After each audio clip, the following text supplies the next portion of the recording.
Good morning, pumpkins. Today is Wednesday. It's a little wacky Wednesday today. So we are going to talk about a different kind of feeling. Today we're going to talk about scared and what it's like to be scared or fearful or afraid. Those all mean the same thing, right? To be scared.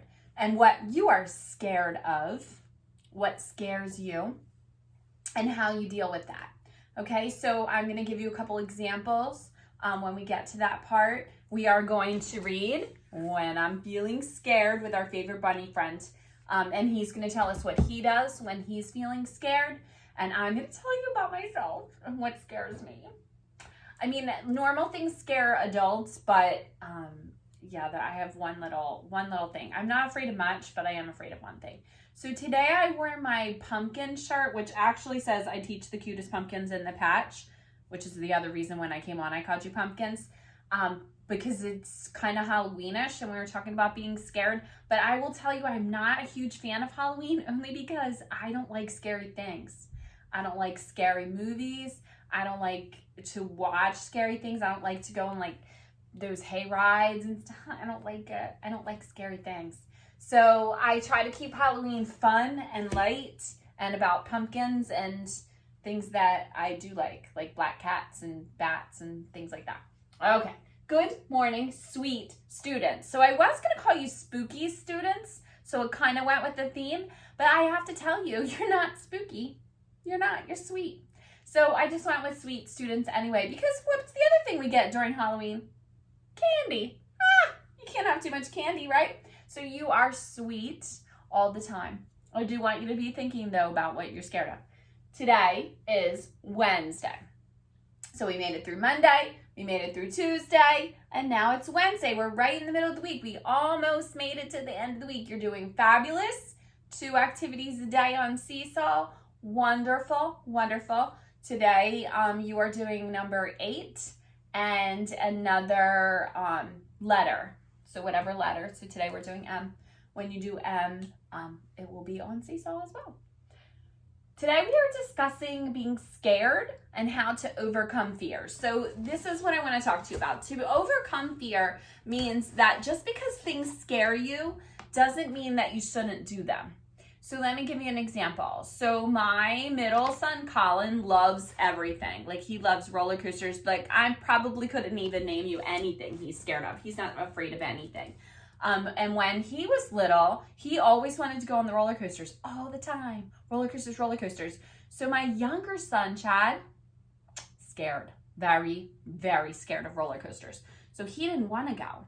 So finally what we ended up doing was teaching him how to get himself ready to go. So he would talk his way through it, which is one thing that we are talking about today on Seesaw. Also, we've been putting up the self-talk videos from the PERT team members. So that's what self-talk means. Like you can talk your way through things. Sometimes if you say things out loud, then it makes more sense to you.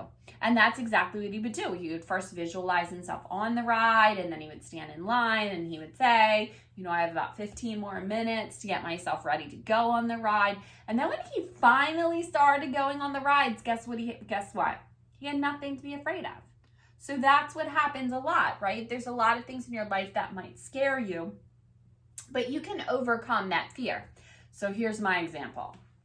Of course, what I don't like at all, snakes.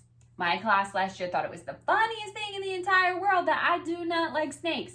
No way, no how. And I still, if I find one outside of my house, and I live like in the middle of like a very large farm in back of me, there's snakes. And if I see them, I run. Not playing with those, not touching them. But I did learn how to overcome my fears. So when I first became a teacher and I would go to the zoo or whatever, I would not do the reptile house. No way, no how. Nope, I wouldn't go anywhere near it. I would start to sweat, right? We talked about fear and that feeling of fear when your belly starts flopping over or it hurts really bad and you start sweating, and that's what it feels like to be fearful, right? And scared. But that is a fear that I did not need to have. because those snakes were in cages. They could not hurt me. And that was a fear that I did not need to have. There are fears that you have that are to protect you, and that's okay. So like if you are around a stranger and they're talking to you and you get that same fear, that flutter, that weird feeling, that's a good fear. You should follow that. We're not talking about that kind of fear. Or if I saw a rattlesnake in the wild, yeah, that's a good fear, right? I don't want anything to do with that. No, I'm not gonna be able to help with that. So that's okay.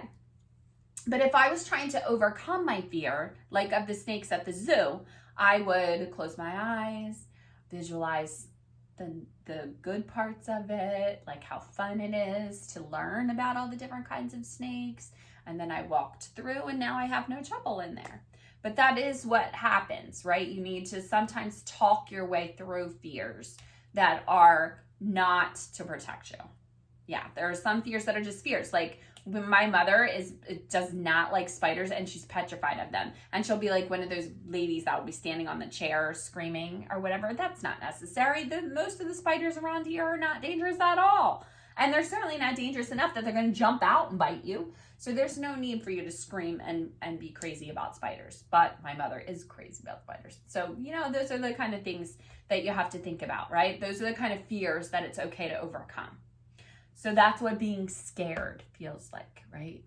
You get that funny feeling. So when you jump on at 9 o'clock, I want you to tell me one thing that you're afraid of and how do you think you can get over it? Oh, here's another example. When my middle child was afraid of the dark for a little while, and we made monster spray so that he would not be afraid anymore. He could look under his bed and he could spray it, and then that was a way for him to overcome his fear. So you think about one thing you're afraid of, whether it's the dark or spiders or snakes or bats or whatever it is that you're afraid of, and then how you can overcome that fear. Letter of the day, M. This is what you do with M. So M has 2 humps, N has 1 hump, M has 2 humps. This is a capital M. This is a lowercase m. M like Monday, monkeys, and Micah and Micaiah. My favorite M words this year. Those are our friends in our class. Those are one set of the twins. Can you draw squares? So this is what I want you to draw today. I want you to draw squares. Remember, it's your paper. Squares, squares, squares, squares, squares, squares, squares. If you could maybe color those in all different colors, practice a little bit of crayon holding and coloring. Very healthy. Grown-ups, just in case you needed to know that, very healthy for them to be holding crayons, especially, and colored pencils because they're smaller. Color your squares in. Make sure that the whole entire page is squares. You can do it. I saw your beautiful circles, saw your beautiful triangles. Jump on at 9 o'clock. I should see one thing that you are afraid of. We're going to talk about that. I should see your squares. Any M words you think about, except for Micah and Micaiah and monkeys and Monday, because I gave you those. So you think of an M word. Okay? I will see you at 9 o'clock. I will see you at 11 o'clock to read When I'm Feeling Scared. And then we will also be talking about another book about our uniqueness and how cool we are. Okay?